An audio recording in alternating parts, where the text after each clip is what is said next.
Alors la planète va très mal et les gens sentent confusément l'ampleur du désastre.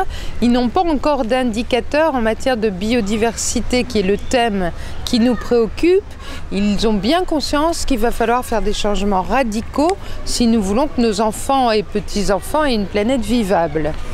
On sent bien que tout le monde est prêt à faire un effort. Ce qui manque, c'est le grand projet commun autour d'un bien que nous avons tous intérêt à défendre. Nous sommes des terriens sur une petite planète fragile, on va faire attention à nos affaires. Nous avons élaboré à 50 dans chaque groupe des propositions. Elles vont être consignées dans des documents, elles vont partir auprès des services déconcentrés de l'État qui organisent dans quelques villes de France des débats.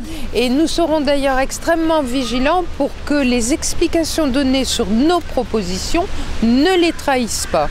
Car il serait très dommage que les acteurs du terrain est une mauvaise interprétation de la finesse avec laquelle nous avons tricoté des suggestions recevables à la fois pour des agriculteurs productifs et des ONG qui n'ont plus envie que les consommateurs mangent des pesticides.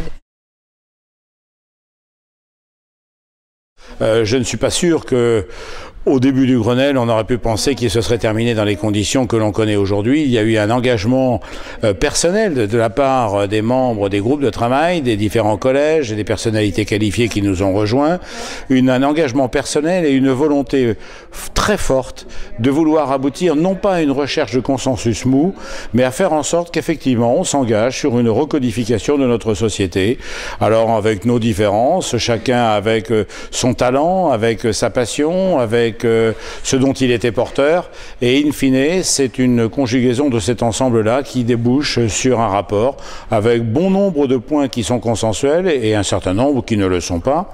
Mais quant aux points consensuels, je voudrais dire qu'ils n'ont pas été le résultat d'un compromis, parce que un compromis, c'est un peu un abandon d'une partie de sa vérité ou de la vérité de chacun, mais au contraire, c'est le fait que les gens se rencontrent, se retrouvent autour d'une table qui a permis qu'ils se comprennent mieux, qu'ils comprennent sans doute mieux aussi les intentions des autres ou de l'autre, et de proche en proche, ça a été un travail vraiment assez extraordinaire. Pour nous, Marie-Christine Blandin et moi, une observation de ce que la concertation peut apporter.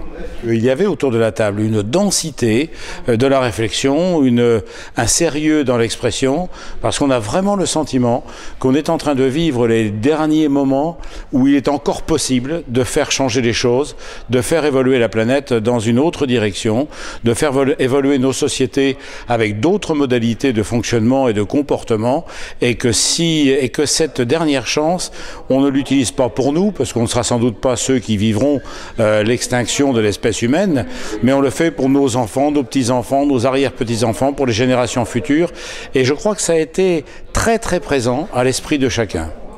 Ça a été vraiment des moments extraordinaires qu'on a vécu, durs, difficiles, pas drôles toujours, mais vraiment, j'avais utilisé le mot un jour jubilatoire, et j'ai envie de le reprendre parce que c'est vraiment quelque chose de passionnant. Alors je voudrais remercier vraiment tout particulièrement nos rapporteurs. Ils ont été soumis à un régime.